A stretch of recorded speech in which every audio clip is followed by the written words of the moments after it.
এই নির্বাচনে গুন্ডা রাস্তায় থাকবে না। ব্যাক হিস্ট্রি আছে, কেসের তালিকা আছে, এনআইএতে জেল খাটা আছে, কোনো গুন্ডা রাস্তায় থাকবে না, থাকতে পারে না। দাদা সিউড়িতে গুন্ডা মুক্ত নির্বাচন ইলেকশন কমিশনই ঘোষণা করেছে। চিফ সেক্রেটারি বলেছে ছাপ্পা মারতে দেব না। সার্কুলার দিয়ে দূষণ নারিয়ালার সার্কুলার পড়ুন, 5টা গাইডলাইন দিয়েছে, তার মধ্যে বলেছে ছাপ্পা হবে না। তার মানে এতদিন ছাপ্পা হতো। ঠিক আছে, আমি খেজুরি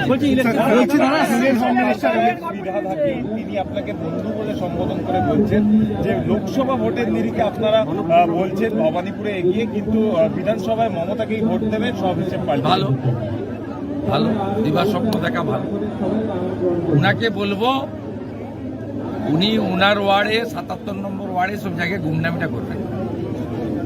ওনাদের ভোটারদের প্রতি যদি এত কনফিডেন্স থাকে, গুন্ডামিটা করবেন না, পোস্টার ব্যানার ছেড়বেন না, পুলিশকে লেলিয়ে দেবেন না। বাকিটা জনগণ বুঝে নেবে। গণতন্ত্রে আছে, আপনারা বুঝতে পারবেন। কোন পশ্চিমবাংলার সচেতন লোক, শিক্ষিত লোক, বিবেক বুদ্ধিমান লোক, তিনি হিন্দু হতে পারেন, মুসলিম হতে পারেন, তৃণমূলকে ভোট দিতে পারে না। এই নির্বাচনে তৃণমূলকে ভোট দিতে পারে না, কিছুতেই পারে না।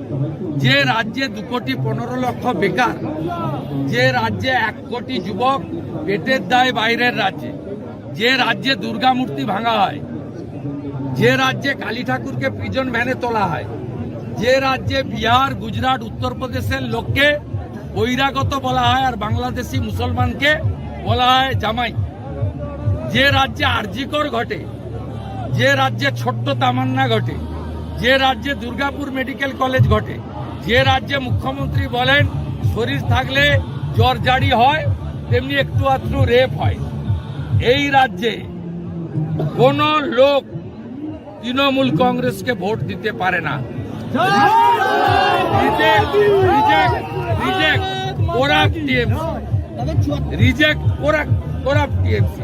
ওটা কলকাতা দেখবেন ব্যানারে ছেয়ে গেছে, রিজেক্ট করাপ্ট টিএমসি। আপনার যেটা নির্বাচনী কার্যালয় করা হয়েছে সেটা বেআইনি, আমি উত্তরই দেবো। দাদা সিউড়িতে ক্যারাম বিতর্ক সেনার মমতা ব্যানার্জির বাড়িটাই বেআইনি, কলকাতা পোর্টের জায়গায়। ওকে আগে বলবেন ওর বাড়ির দলিলটা দেখাতে, তারপরে আমি কাগজ দেখাবো। ও তো নিজেই জবরদস্তি। আরো ভালো ভালো খবর দেখতে সাবস্ক্রাইব করুন বাংলা হান্টের ইউটিউব চ্যানেল। বাংলা হান্টের আরো খবর দেখতে নজর রাখুন। বাংলা খবর মানেই বাংলা হান্ট।